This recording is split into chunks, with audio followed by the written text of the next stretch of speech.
स्वामी विवेकानंद की जयंती के अवसर पर उपस्थित अध्यक्ष महोदय डॉक्टर आरसी आर्याबी और हमारे मुख्य अतिथि प्रोफेसर जयंत पाल साहब, विनोद तिवारी जी, सिन्हा साहब और तमाम बुजुर्ग और युवा साथियों, सबसे अच्छी बात लगी आप लोगों की बात सुन करके, लोगों के मनोभाव को सुन करके। आगामी भारत की जिम्मेदारी आप ही लोगों को संभालनी है और हम लोगों की जिम्मेदारी बनती है कि हम स्वामी जी के जयंती को किस रूप में मनाते हैं। स्वामी जी ने अपने अतीत से ही प्रेरणा ली थी और आधुनिक समस्याओं का समाधान करने के लिए जागरण का मंत्र दिया था। खास करके हमारे उपनिषदों से जो बातें आई हैं, इसका सारी उपनिषदों का सार गीता में आपको मिलेगा। वेदांत दर्शन, धर्म और दर्शन का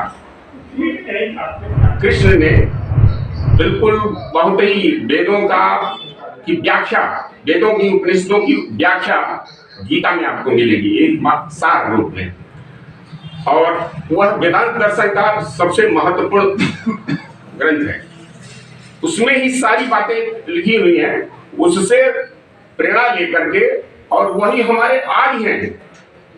ध्यान दीजिए कि चरवाहा जो इतना संघर्ष करके, इतना पढ़ लिख करके वेदों की जानकारी और उपनिषदों की सबसे महत्वपूर्ण सार तत्व को समझने का प्रयास किया और वह महाभारत में आया। वही सबसे महत्वपूर्ण है और उसी चरवाहे को जो भगवान के रूप में स्वीकार किया गया। भारत में भगवान शब्द से मतलब ये कि जो श्री संपन्न हो, उसी को भगवान कहते हैं। और चरवाहा जो भगवान बना तो इतना आसान नहीं था, बहुत उनको झेलना पड़ा था, उनके मानने वालों को झेलना पड़ा था। लेकिन उन मान्यताओं के तरफ जब लोगों का ध्यान गया तो स्वीकार किया और स्वीकार ही करके उन्हें ही माना विश्व गुरु, कृष्णम वंदे जगत गुरु। यह उनके बाद की व्याख्या है, उनके जाने के बाद जब इस दुनिया से वो चले गए थे।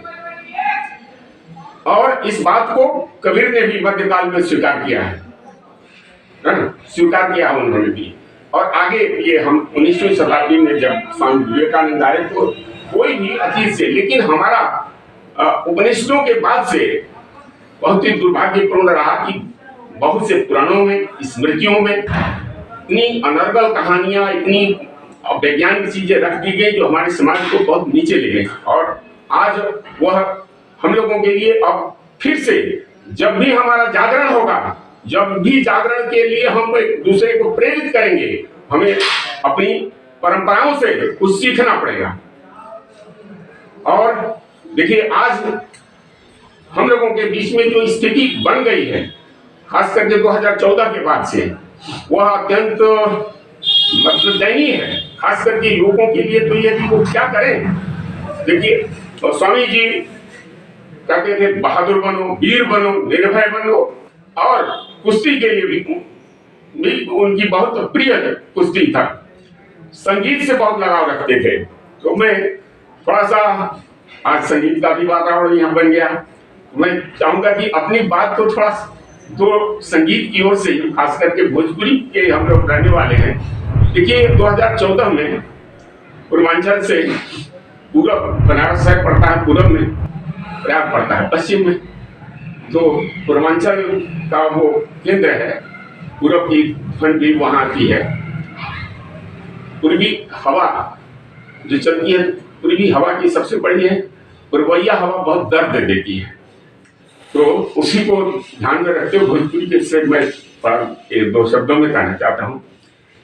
बहे पुरवैया पवनमा झकरे झोर, बहे पुरवैया पवनमा झकरे झोर,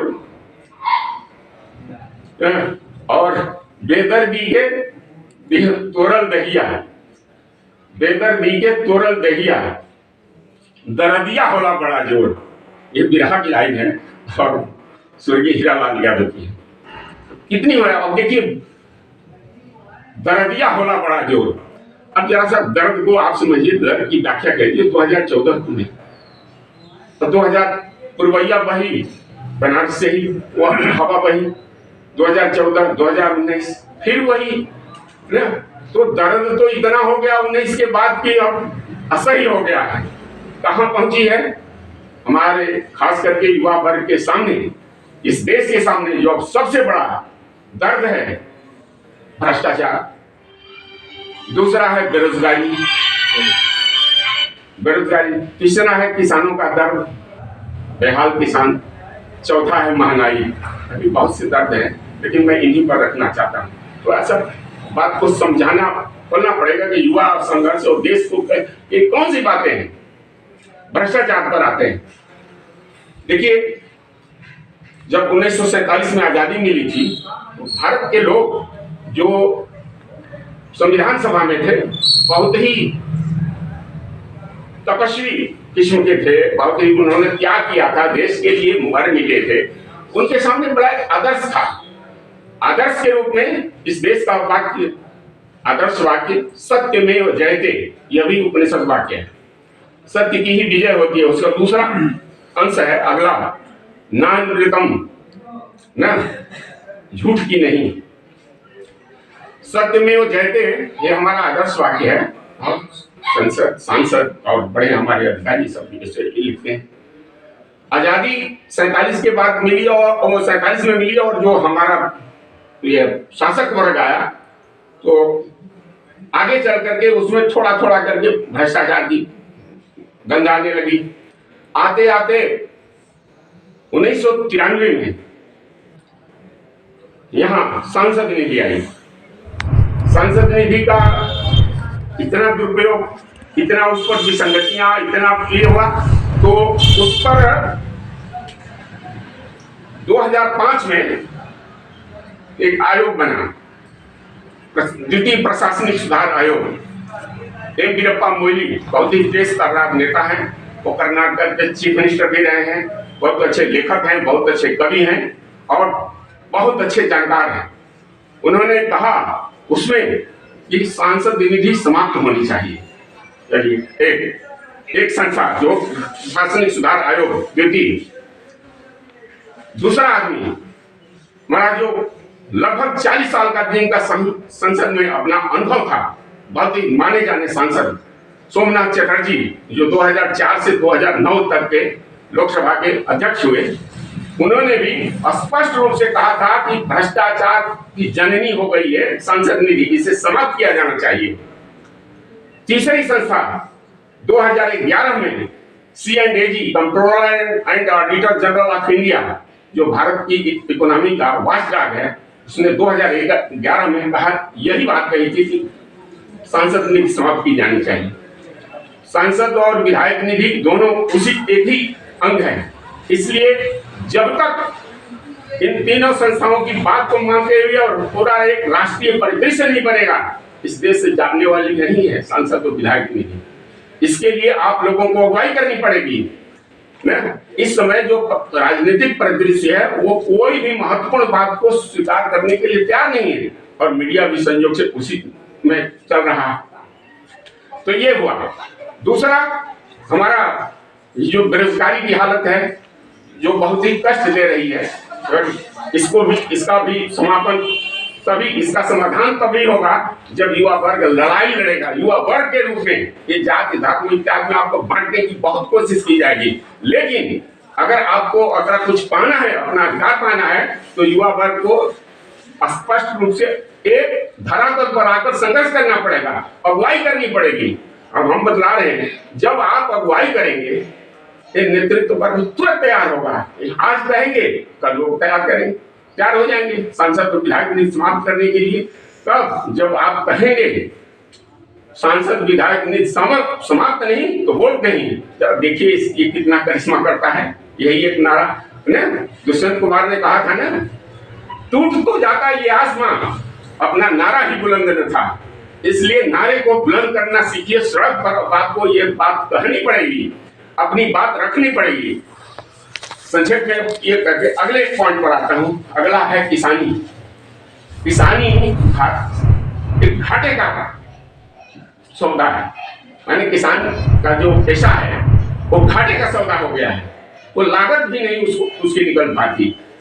क्या करना होगा? विज्ञान का फिर प्रयोग करना होगा हमें, ताकि हम प्रति हेक्टेयर भारत की में प्रति हेक्टेयर कृषि उपज बढ़ा सके, दुगनी तिगुनी कर सके। इस मामले में हमें चीन से कुछ सीखना पड़ेगा। अब हमारी प्रतिद्वंद्विता चीन से है। चीन का सब सामान भारतवर्ष में बाजार में अटा पड़ा है। क्या कौन सी आत्मनिर्भर भारत किस आधार पर बनाएंगे? दूसरे के सामान के पर आप भारत के लोग ही अब हमें आत्मनिर्भर होने का कदम उठाना पड़ेगा। अपने लोगों को ट्रेन करना पड़ेगा, कारीगर बनाना पड़ेगा। कारीगर बनाने के लिए थोड़ा सा मुझे एक आया भोजपुरी का ही, हमारे यहाँ कैसे कैसे कारीगरी होती थी, जैसे सोनार का सोनारी।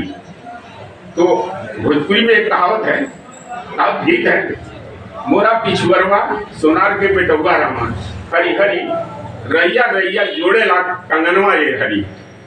देखिए कितनी महत्वपूर्ण है, रैया करके कितना सुंदर कंगन बनाता है। इसी तरह से हमें बहुत से लोगों को ट्रेन करना पड़ेगा, युवा वर्ग को ट्रेनिंग स्कूल और ये मुहैया कराना पड़ेगा ना। बेरोजगार को आप 5 किलो या थोड़ा सा ब्याज दे करके आत्मनिर्भर भारत नहीं बना सकते। इसी तरह से ये तो हमारा विशेष करके खास करके कलाम साहब जो इस देश के हमारा मेरा अपना मानना है कि 4000 वर्षों के भारत का इतिहास आप देखें तो तीन पर्सनालिटी को अगर हम लेकर के चलते हैं तो प्राचीन भारत का प्रतिनिधित्व करते हैं कृष्ण, मध्यकालीन भारत में कबीर, आधुनिक भारत का प्रतिनिधित्व अकेला एक व्यक्ति करते हैं कलाम। कलाम वैज्ञानिक भी थे, आध्यात्मिक भी थे और वो सबके थे। वो जितनी उनकी डिमांड राष्ट्रपति के समय में रही उतना रिटायरमेंट के बाद भी रही। इसलिए उनकी बात को हम लोग मान करके चलेंगे, हमारे एक आदर्श है। इसलिए मैंने एक नारा दिया है, विकसित भारत का पैगाम फूले, अंबेडकर और कलाम। विकसित भारत आगे तभी बनेगा जब हम फूले, अंबेडकर और कलाम के रास्ते पर चलेंगे। तो समाज सुधार के साथ साथ ही हमें अपना वैज्ञानिक कार्यक्रम लेना होगा। ये धर्म का जो जहर फैलाकर धर्म का करके मतलब कुछ चटा करके वो जो युवा वर्ग को गुमराह कर रहे हैं, तो आपको इससे सावधान होना होगा ताकि आप उस रास्ते पर आ सकें। देखिए अब जो हमारे सामने 2023 तैयारी का वर्ष फिर हो रहा है। 2023 में ही 24 की तैयारी शुरू हो गई है, लेकिन वो कायदे की नहीं है कि कैसे मतलब उसको आप ले चलेंगे। और तैयारी में बिना स्पष्ट प्रोग्राम के मुद्दे गायब हैं। आपके सामने मुद्दे क्या हैं? जब तक आप इन मुद्दों की व्याख्या नहीं करेंगे और उससे रूबरू नहीं होंगे तब तक कुछ नहीं होने वाला है। फिर से वही पुरवैया, तीसरी बार पुरवैया हवा बहाने की युवक चल पड़ी है, फिर से वही पुरवैया। लेकिन मेरा स्पष्ट है कि ये अपनी बात जरा दूसरी हवा बहेगी और 24 में ही बहेगी। 24 में लेकिन यहीं से बहनी है, पूरब से है ये भी, लेकिन अब पूरब को छोड़िए, प्रयाग से अब देखिए क्या हवा बहने जा रही है। अब 24 में जो माहौल बनेगा तो उसका परिणाम क्या होगा वह विचार करिए ना। कि जब 24 में परिवर्तन होगा तो कुछ कहा जाता है, बहे के रहले रामा पवन पुरवैया, बहे के रहले रामा पवन पुरवैया, मोर सजनवा रे बह गए पछुआ बयार। अब की बार बयार बदलेगी और पूरा हिंदुस्तान का माहौल बदलेगा। जब ये बयार होगी तो परिवर्तन का होगा। परिवर्तन जब होगा तब युवा वर्ग के सामने भविष्य की राह का हम लोग निर्धारण करेंगे। उनका भविष्य के राह का क्या है? विकसित भारत का राह आपको पकड़ना पड़ेगा। उसके लिए भ्रष्टाचार मुक्त, रोजगार युक्त और विकसित भारत, ये युवा वर्ग को ही बनाना है ताकि हम लोग भारत को एक आत्मनिर्भर और दुनिया के सामने विश्व गुरु तो हम धर्म और दर्शन के मामले में रहे ही हैं, लेकिन दुनिया के सामने हमें स्थापित करना होगा विकसित भारत को, कि हम लोग एक देश को एक विकसित देश के रूप में देखना चाहते हैं। और 2024 से लेकर 40 तक का बहुत ही निर्णायक समय होगा। और इसमें मैं आह्वान करता हूं उन शक्तियों का जिन शक्तियों ने कभी डॉक्टर अंबेडकर का साथ दिया था। जरा ध्यान दीजिए, 1935 में गवर्नमेंट ऑफ इंडिया, 1936 में डॉक्टर अंबेडकर ने एक नई पार्टी बनाई, उसका नाम था independent labour party. Independent labour, अगले साल चुनाव हुआ। देखिए, हमेशा ये जो नया संगठन बनता है वो भी बहुत कारगर होता है। 1936 में पार्टी बनी, 1937 में विधानसभा का चुनाव लड़ा, बॉम्बे विधानसभा का, उसमें से 15 सीटें रिजर्व थी शेड्यूल कास्ट के लिए, वो 13 सीट पर विजय प्राप्त की। उसमें कांग्रेस की धूम मची हुई थी, देश में आंदोलन का प्रतीक थी कांग्रेस, लेकिन इवन 15 में से 13 सीट वो जीते। किसके बल पर जीते? ये नाम था इंडिपेंडेंट लेबर पार्टी, नाम बहुत बढ़िया और सबको मिला करके चलने वाला। भारत के समाजवादियों ने उनको सपोर्ट किया। भारत के समाजवादियों 1932 में उसमें कांग्रेस में सोशलिस्ट पार्टी का गठन हो गया था, लेकिन उसी में समाजवादियों ने साथ दिया, साम्यवादियों ने साथ दिया, कम्युनिस्ट ने, लेबर विभाग जो श्रमिक है उन लोगों ने सहयोग दिया। इसी सहयोग से कांग्रेस को रौंद करके 13 सीट पर विजय प्राप्त किया। डॉक्टर अंबेडकर ने स्वयं जीते और 12 लोगों को जिताए। लेकिन हम थोड़ा सा पहले आगे जान लीजिए कि कहाँ खतरा भी हो सकता है। राजनीति में एक छोटी सी चूक उसके लिए नेस्तनाबूद करने वाली हो जाती है। 1942 में उनके सामने धर्म संकट खड़ा हो गया तो दलित के सवाल पर, और विवश होकर उनको पार्टी बदलनी पड़ी, पार्टी का नाम बदलना पड़ा या लेना पड़ा दूसरा से, all India schedule caste federation. उसी पर चुनाव लड़े, लेकिन उसमें सफलता नहीं मिली और ये बाद में रिपब्लिकन पार्टी बनी। तो देखिए, बात वहीं से मैं लेना चाहता हूं, जो आधुनिक भारत हमको बनाना है, आत्मनिर्भर भारत बनाना है, भ्रष्टाचार मुक्त देश बनाना है, तो इस प्रबुद्ध समाज मंच के आह्वान पर मैं चाहता हूं कि हम लोग देश के सारे समाजवादी, सारे साम्यवादी, बुद्ध और फुले और अम्बेडकरवादी